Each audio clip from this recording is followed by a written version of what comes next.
people think, well, these kids are going to mature, and eventually their mindset is just going to change on their own. We wouldn't apply that logic to any other area of life. No other area. If a kid's not good at math, we're not going to be like, well, hey, he'll mature out of it. No, he gets a tutor. He comes in for extra help. All right?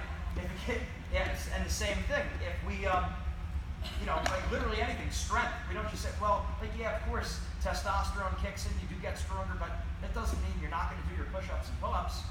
You're going to work on your push-ups and pull-ups. Same thing with technique. We don't just assume you're going to eventually learn how to counter a double leg.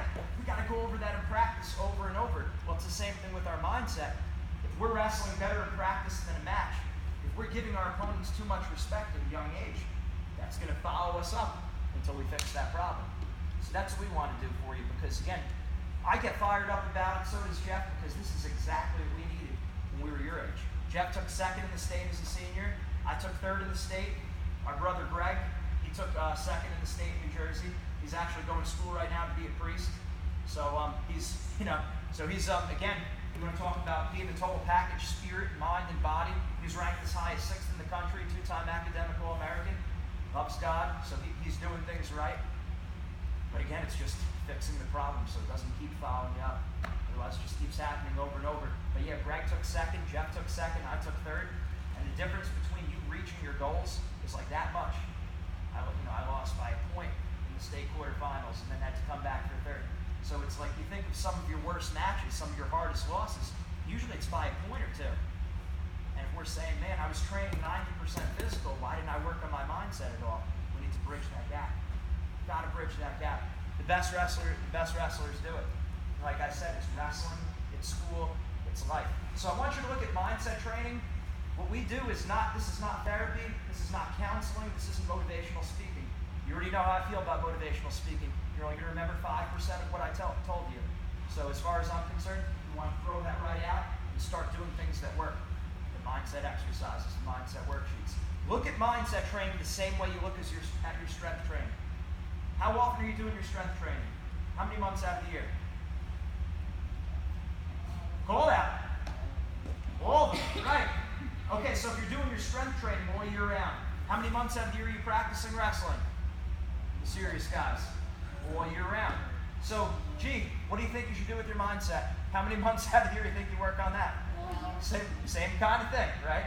And just like I said before, it's not just thinking about your mindset, it's going through these worksheets, doing these exercises. So a great lesson we always talk about is the difference when you're stepping out on the mat, the difference between a predator and a prey. How many people have heard me talk about this before? We have a solid room of no one. That's great. Awesome. Okay. So when I was at Penn, I took an animal behavior class. It was very tough. It wasn't just like an easy rocks for jocks class geology. This was tough, the animal behavior class. And I learned one really good thing. There's two different types of animals in the animal kingdom. Predator and prey. How can you tell the difference between a predator animal and a prey just by looking at their eyes? Where are their eyes? On the front of their head or on the side? What is this? Prey on the sides. Prey on the sides, and what's the other one? Predators in the front, right. Eyes on the front like to hunt. Say it. Eyes on the front like to hunt. Right. Eyes on the side like to hide. Say it. Eyes on the side. Eyes on the side like to hide. Think about it. Predator animals. Lions, tigers, bears. Oh my. Younger guys don't get that reference. I turn to the parents for that one. Prey animals. It's from Wizard of Oz. You guys should watch it. It's a classic. All right. You see Wizard of Oz? Okay, good. Lions, tigers, bears. I'm doing that play. You are? For school, I'm the wizard. You're a wizard. Yeah. Hit it. That's awesome. The great and powerful Wizard of Oz. Awesome. And hey, you want to do that stuff. You want to get involved in these kind of different school activities as well. Build up that resume for college. Build it up. And obviously, our wrestling, we're taking that serious, and our grades. Being the total package. I like it. So, predator animals. Lions, tigers, bears. Their eyes are on the front of their head. Why does a predator need to have their eyes on the front of their head? Go on that. Yes. So they can see their prey. They're focused on their objective, right? Which is the prey. Now think about prey animals, squirrels, chipmunks, rabbits. Why do their eyes need to be on the side of their head? So they can look around at the predators. So what's a prey focused on? Their objective or everything going on around them? Right. Now we're going to see, what does this have to do with you as a wrestler, as a student, and just as a person in life? Everything. So first thing you have to determine, obviously we know as a wrestler, we want to live like a predator, not like a prey, right? It's like a kind of one question IQ test for wrestling anyway. We want to have a predator attitude. So first thing we have to do is decide, are you a predator or prey? Every day you wake up in the morning, you look in that mirror.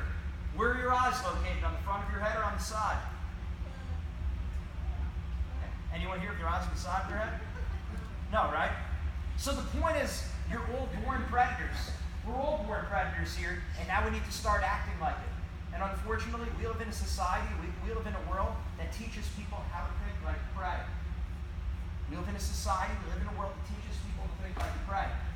If we're predators, that means we're focusing on our objective, which is our wrestling, our school, living our values, living our faith, being good people, right? If we're prey, that means we're looking around. We're saying, what are my friends doing, right? My friends are partying, my friends are drinking. Is that predator or prey mentality? Prey, why? So who cares about what your friends are doing? That's soft. That's being weak. All right? So we got to start stepping up. We got to think about ourselves. If it's like, hey, none of my friends are working hard in practice, is that predator or prey? Prey. Why? Who cares? Are you trying to be average or are you trying to be great? Great. Nice, good. I like that. Calling it out. Yes, you're shouting it out. That's fine. So yes, we're trying to be great. So that means we're not focused on our friends. You're in school and the teacher says, read chapter 3. None of my friends do the reading. Is that predator or prey? Why? Because we're focusing on what's going on around us. Stop being soft. We've got to get tough. It's true. We're getting really, we're not tough. A lot of people, we're not being tough because, we have the social media, Facebook, Instagram, Twitter, Snapchat, and we're all over that, of course. You should be following Wrestling Mindset because that's going to give you positive information. But we're constantly looking. What do my friends have? Oh, my friends have this. My friends have that. My friends are going here. My friends are going there. Who cares? That's not even relevant. Focus on your goals, your school, your wrestling, your faith, your beliefs. Who are you as a person? That's way more important. That's one of the best lessons. In fact, this whole predator-prey mindset is like the foundation of our entire mindset program. There's obviously a lot more to it than that, but that's the foundation. We have to start thinking like predators. You're in school. Kid's getting picked on. Your friends are making fun of him. Do you jump in with your friends? Or do you stand up for the kid and do what's right? Stand up for him. Right. Being a predator, that would be, and I'm not saying being a predator meaning getting into a fight. I'm not saying get in the kid's face and confront him. I'm saying that, you handle the situation effectively, bring the kid out of there and, tell and stand up for what's right. Hey, we don't pick on people. That's not cool. Stop doing that. That's thinking like a predator. Or, saying, oh, none of my friends go to church or none of my friends pray. If that's important to you, you do it. You don't focus on your friends. You focus on, this is what I'm trying to do. I'm not telling anyone what to believe or what to do. You don't have to believe the same things as me. But I am saying we all better be a room full of predators.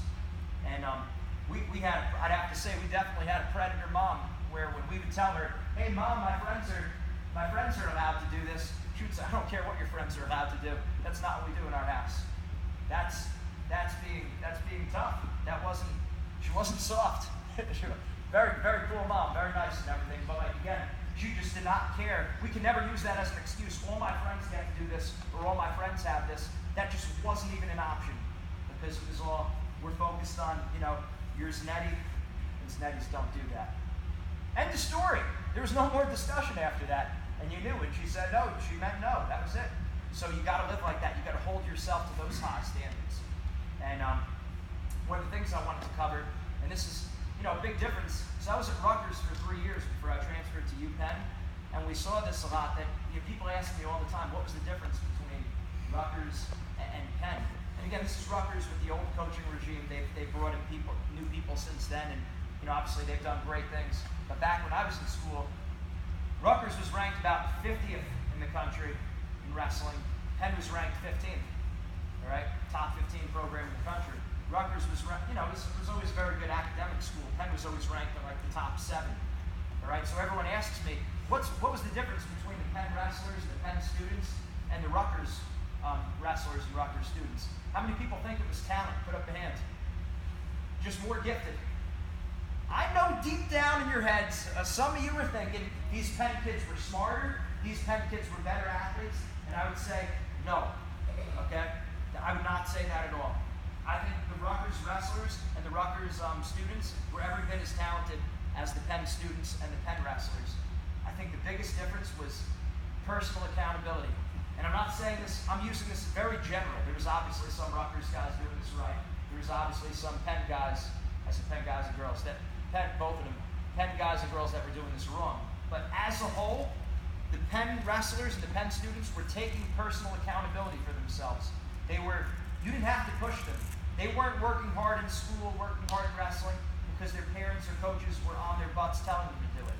They were driven inside. They were motivated, and they held themselves accountable. They didn't make excuses. A lot of our other guys from the other school was more like, they were thinking more, giving themselves excuses, and, well, my coach didn't make me do this, or my coach has to sign me up for the classes. It wasn't like that at Penn. So I think the biggest difference was taking personal accountability. And that's also a big part of this program. So when we talk about wrestling mindset, sure, it's to help you succeed in matches and to wrestle your best when it means the most. But it's also about getting you to grow up and become men. And we could have used that a lot too. Making less excuses, living like predators, taking that personal accountability. So we have exercise and worksheets that address that directly, straight through the whole thing. Pray mindset, more stuff. We look up the guys' rankings. We look at their seedings, the predictions. A lot of guys read the paper, probably check your common opponents on track wrestling. That's BS. That's going to mess you up. And I've seen that screw up more kids than you can imagine.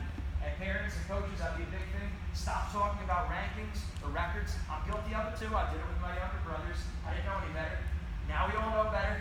So let's stop as a group talking about those kind of things. It doesn't matter if your son lost to this kid 8-3 and he lost to that kid 5-2 and he beat the other kid 6-1. We've all played these mental gymnastics. I've done it. I was the poster boy for this in high school. So I don't want you to think I'm talking down to anyone in this group. I went through these same exact things and made all these mistakes. So it's very easy to see what not to do.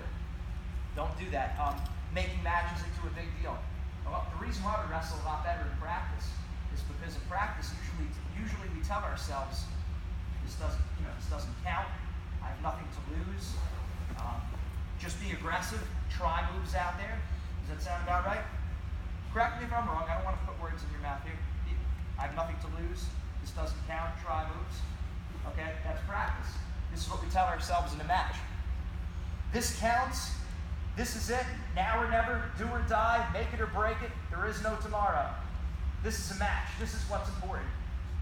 We guilty of that? I was. He was. And so is all of our other wrestlers that we see around the country. And so if it's working for you in practice, don't change it in a match. And a lot of times as coaches, as parents, as older brothers, I'd always taller than me, but I am older than him. That wasn't part of the plan. But nonetheless, him and my other brother, I made that mistake, telling them about rankings and records and all these things. It just doesn't matter, right? So if we're focused on the records and the rankings and the other kids' opponents, eyes on the side, right? That's pray. How do we focus on ourselves? How do we think like predators?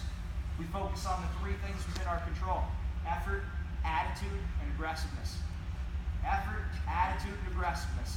Effort, attitude, and aggressiveness. That's wrestling, that's school, that's life. Your effort, you're always giving 100%. You're always faced with the decision at every moment of your life. Am I going to go all out, or am I going to hold back? Right now, during this talk, you have a decision, I have a decision. I've given this talk about 20 times in the past 2 weeks, or 3 weeks. Okay, do I go all out and give you guys my best? Or do I say, yeah, predator and prey, think like predators, we're warriors, man. No, I gotta step up, I gotta be into it, right? I gotta go all out. You guys are gonna be like, get this guy out of the room. Coaches, why did you bring him in, this clown, right?